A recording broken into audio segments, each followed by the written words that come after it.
إن الحمد لله نحمده ونستعينه ونستغفره ونعوذ بالله من شرور أنفسنا ومن سيئات أعمالنا من يهده الله فلا مضل له ومن يضلله فلا هادي له أشهد أن لا إله إلا الله وحده لا شريك له وأشهد أن محمدا عبده ورسوله يا أيها الذين آمنوا اتقوا الله حق تقاته ولا تموتن إلا وأنتم مسلمون يا أيها الناس اتقوا ربكم الذي خلقكم من نفس واحدة وخلق منها زوجها وبث منهما رجالا كثيرا ونساء واتقوا الله الذي تساءلون به والأرحام إن الله كان عليكم رقيبا يا أيها الذين آمنوا اتقوا الله وقولوا قولا سديدا يصلح لكم أعمالكم ويغفر لكم ذنوبكم ومن يطع الله ورسوله فقد فاز فوزا عظيما أما بعد فإن أصدق الحديث كتاب الله تعالى وخير الهدي هدي محمد صلى الله عليه وسلم وشر الأمور محدثاتها فإن كل محدثة بدعة وكل بدعة ضلالة وكل ضلالة في النار أعاذني الله وإياكم من النار. Hadirin sidang Jumat yang dimuliakan oleh Allah Subhanahu wa taala. Pertama-tama marilah kita manjatkan puji syukur kita kehadirat Allah Jalla wa Ala. Salawat teriring salam semoga senantiasa tercurah kepada junjungan kita Nabi besar Muhammad sallallahu alaihi wasallam beserta keluarganya dan para sahabatnya dan siapa saja yang tetap berpegang dengan sunnahnya sampai akhir zaman. Pada kesempatan ini marilah kita sama-sama meningkatkan ketakwaan kita, keimanan kita kepada Allah Rabb kita Jalla wa'ala, meningkatkan semangat kita untuk mempelajari agama Allah dan mengamalkannya,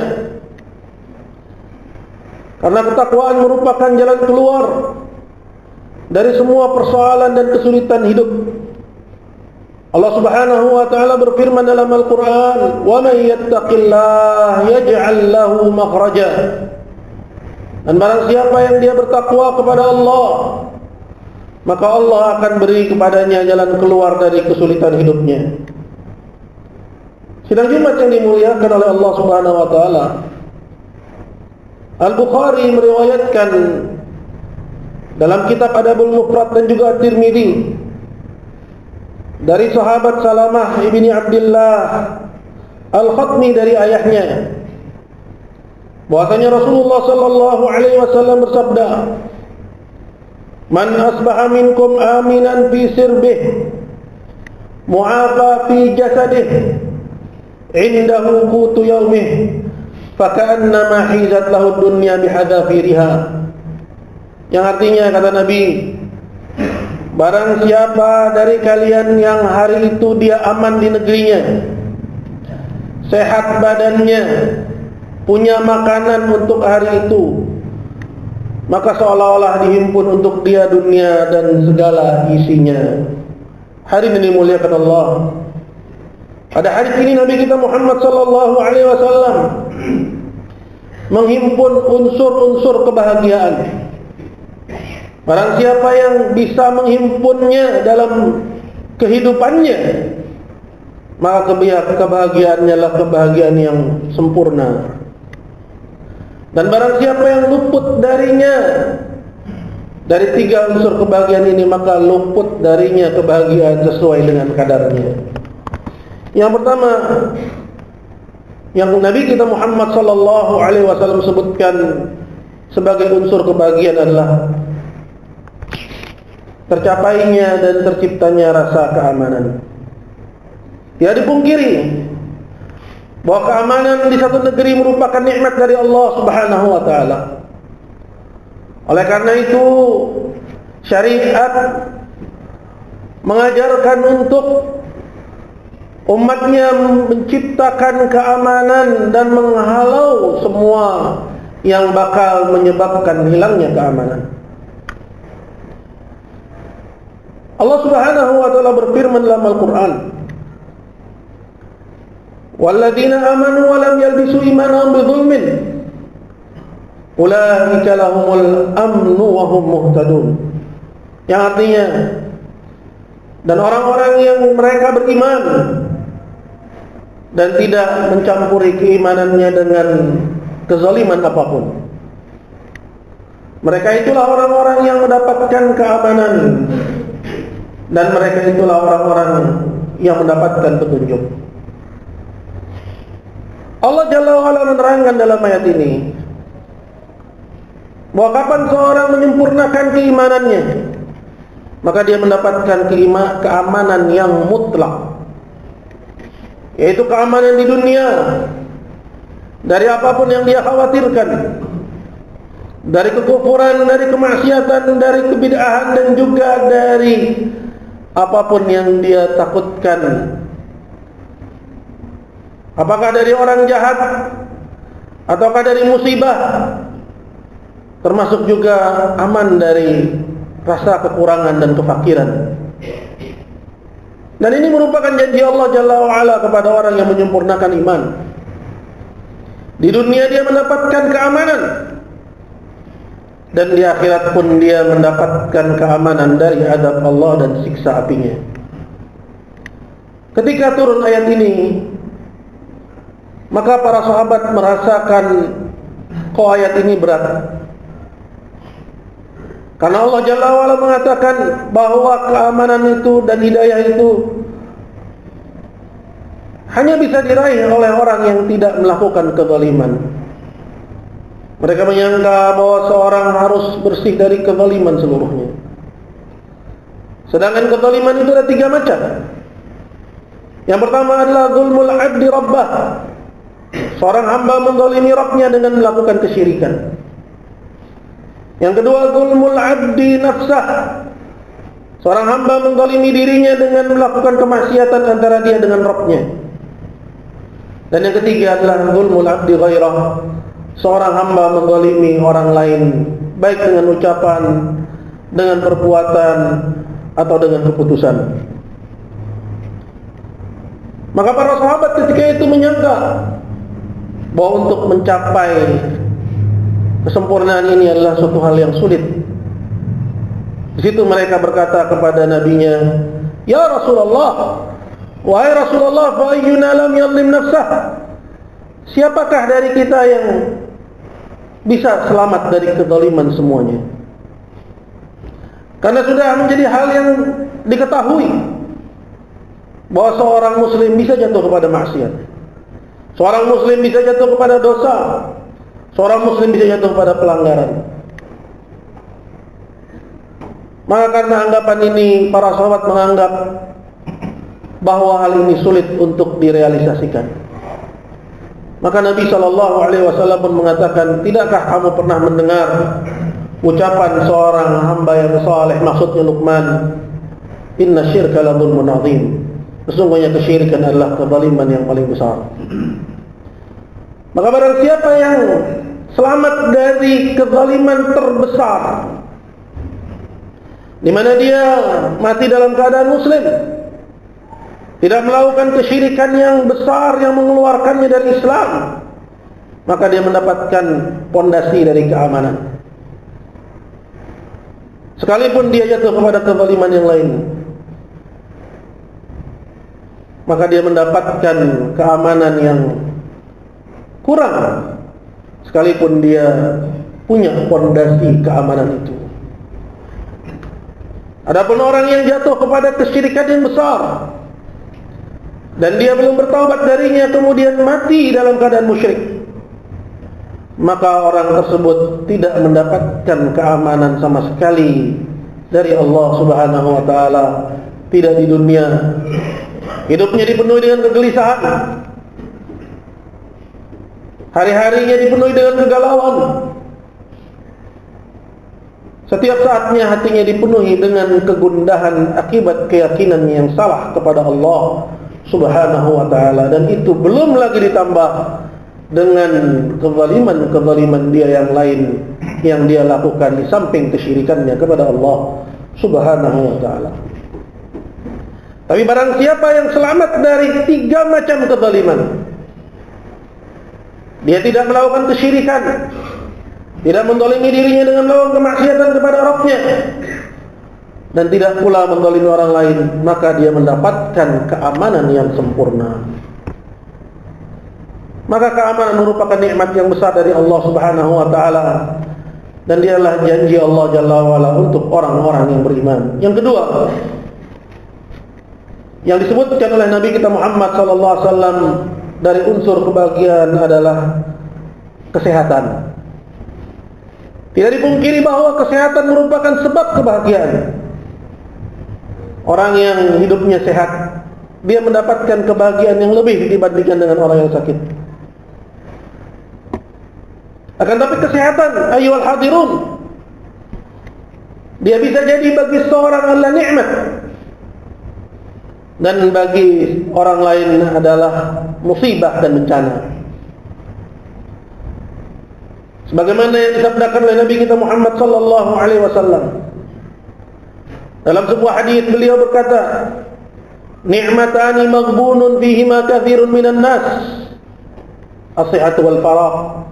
Ada 2 nikmat, kebanyakan orang tidak pandai memanfaatkannya. Nikmat itu adalah yang pertama kesehatan, dan yang kedua adalah kesempatan, waktu luang. Di sini Nabi kita Muhammad menyebutkan bahwa nikmat kesehatan merupakan nikmat yang besar. Namun kebanyakan orang, kecuali yang dirahmati oleh Allah Subhanahu wa ta'ala, mereka tidak pandai memanfaatkan nikmat tersebut. Bagaimana mereka tidak pandai memanfaatkan nikmat itu? Yaitu dengan tidak mensyukurinya. Yaitu dia manfaatkan nikmat itu untuk mengerjakan hal-hal yang dimurkai oleh Allah, atau kesehatannya tidak dia jaga dengan mengkonsumsi hal-hal yang membahayakan kesehatannya, baik dari makanan, minuman, atau yang selainnya. Karena itu Nabi kita Muhammad sallallahu alaihi wasallam menyebutkan dalam sebuah hadis bahwa nikmat ini, nikmat kesehatan dan juga waktu, kelak akan ditanya oleh Allah Subhanahu wa ta'ala. Dalam hadisnya beliau bersabda, "La tazalu qadama 'abdin yaumal qiyamah hatta yus'ala an arba'." Tidak akan bergeser 2 kaki anak Adam nanti di hari kiamat sampai dia ditanya tentang 4 hal. Di antaranya adalah an umri fi ma'ablah, tentang umurnya kemana dia habiskan, wa an jasadihi fi ma fa'ala fi, dan juga tentang jasadnya, untuk apa dia pergunakan, kemana dia bawa. Hadis dan Jumat yang dimuliakan oleh Allah. Maka oleh karena itu sudah sepatutnya bagi seorang muslim untuk memperhatikan apa yang dia makan, memperhatikan apa yang dia minum, dan memperhatikan waktunya kemana dia habiskan. Dahulu dikatakan oleh Al-Hasan Al-Basri bahwa Ahlus Sunnah mereka adalah orang yang tahu betul, bisa memastikan bahwa tidak ada yang masuk ke dalam perutnya selain dari yang halal. Kemudian nikmat yang ketiga yang merupakan sebab kebahagiaan adalah qutul yaum, yaitu makanan. Namun Nabi sallallahu alaihi wasallam menyebutkan wa indahu qutu yaumih, bukan sekedar makanan yang dia timbun atau kulkasnya dia penuhi dengan bahan makanan karena takut kehabisan, karena takut kelaparan, melainkan makanan yang dia punya untuk hari itu. Bahwa orang yang memiliki makanan yang dia punya untuk hari itu, sungguh dia telah mendapatkan nikmat, dia telah mendapatkan kebahagiaan yang apabila dihimpun dengan 2 unsur yang sebelumnya, terkumpullah untuk dia dunia dan segala isinya, sebagaimana yang disabdakan oleh Rasulullah sallallahu alaihi wasallam. Tidak diragukan bahwasanya makanan merupakan sebab utama dari tercapainya kebahagiaan. Betapa kita lihat di zaman sekarang, manusia diberi berbagai macam kemudahan dari beraneka ragam makanan, sehingga mereka bisa dengan suka hati memilih makanan apa yang ingin dia makan. Bukan hanya dari satu jenis, bahkan berjenis-jenis, beragam-agam dari makanan dan minuman. Dia pada hakikatnya adalah nikmat dari Allah Subhanahu wa taala.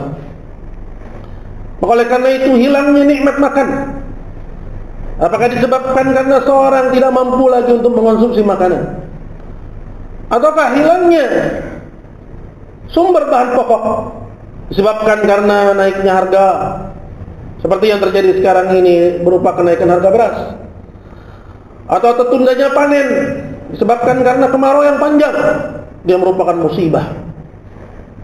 Sebagaimana yang Allah Jalla wa Ala katakan dalam Al-Quran, "Wala nabluwannakum bisyai'in minal khawfi wal ju'i wa naqsin minal amwali wal anfusi wat thamarat wa basyiris sabirin." Yang artinya sungguh kami akan timpakan kepada mereka, kepada kalian, ujian dan cobaan dengan sedikit rasa takut dan sedikit rasa lapar. Maka rasa lapar merupakan ujian, rasa lapar merupakan cobaan. Berkurangnya bahan pokok adalah musibah dan bencana bagi suatu negeri. Allah Jalla wa Ala katakan dalam ayat yang lain, "Wa daraballahu mathalan qaryatan." Dan Allah memberikan untuk kalian satu perumpamaan satu negeri. Kanat aminatan. Negeri itu adalah negeri yang aman. Ya'tiha rizquha min kulli makan. Rezeki untuk negeri tersebut datang dari semua penjuru mata angin.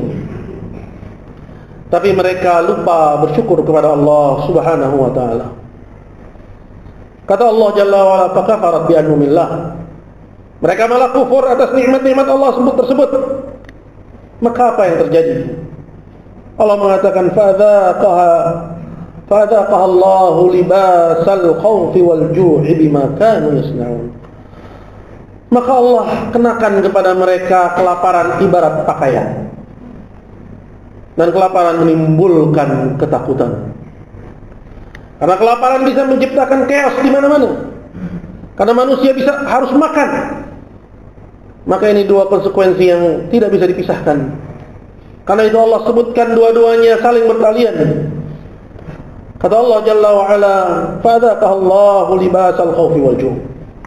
Maka Allah rasakan kepada mereka kelaparan dan ketakutan laksana pakaian. Dan tentu ini suatu hal yang mengerikan bagi orang yang mentadabburi kitab Allah. Apabila dia melempar pandangan kepada sekelilingnya, bagaimana rasa syukur telah hilang dari kebanyakan orang-orang yang beriman.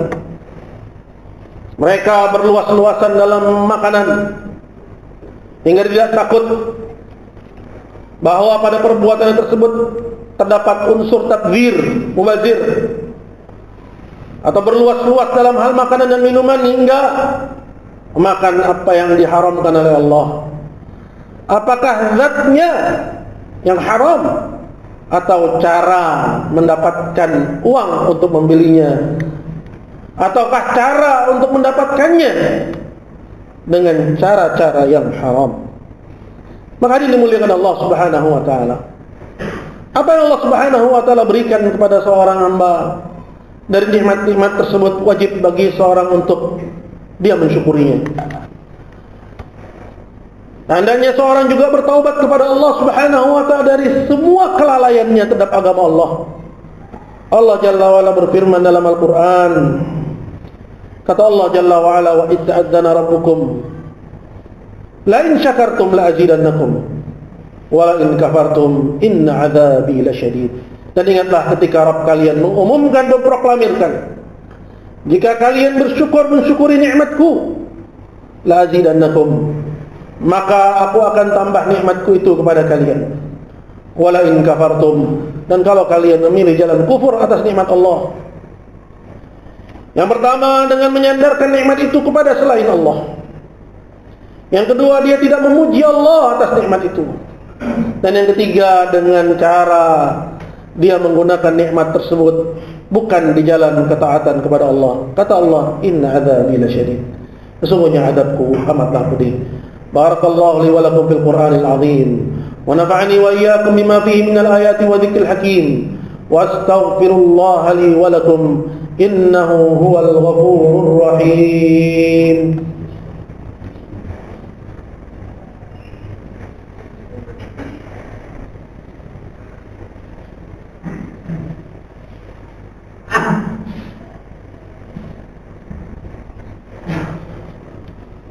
Alhamdulillah wa kafa, wa salamun ala ibadihi alladhina istafa ayyuhan nas, tubu ila Allah.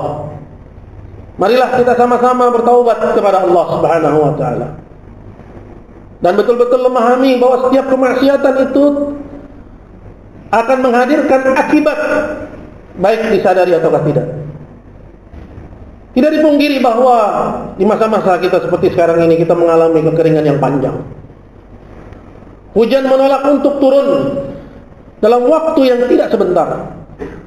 Dalam sebuah hadis kata Nabi sallallahu alaihi wasallam, "Walaulal bahaim ma amtar." Kalaulah bukan karena binatang ternak, tentu Allah tidak akan turunkan hujan. Bayangkan ayuhan nas, dalam kondisi seperti itu, dalam keadaan manusia jauh dari Allah, Allah Jalla wa'ala jadikan binatang ternak lebih pantas untuk mendapatkan nikmat Allah daripada kita. Maka bertaubatlah kepada Allah. Jangan kita menjadi seperti orang-orang yang semakin bertambah ilmunya, semakin kufur dia kepada Allah. Betapa banyak bencana yang menimpa negeri kita ini, dari gempa bumi, tanah longsor, likuifaksi dan seterusnya. Kebanyakan orang-orang yang pandai mengaitkannya dengan peristiwa alam. Begitu juga dengan apa yang kita rasakan sekarang. Kita baca di berita-berita, informasi-informasi baik yang tertulis maupun yang online, melalui media-media sosial, bahwa kemarau ini dikaitkan dengan siklus angin, siklus hujan. Dan seseorang tidak menyadari bahwa yang demikian itu menjadikan dia kurang rasa takutnya kepada Allah, kurang rasa harapnya kepada Allah, karena dia menyangka bahwa yang demikian itu hanyalah peristiwa alam semata. Bukankah hal ini telah terjadi pada umat-umat terdahulu? Bagaimana umat terdahulu menyangka datangnya awan yang bergulung-gulung, menyangka bahwa itu adalah pertanda akan datangnya hujan. Akan tapi apa yang terjadi?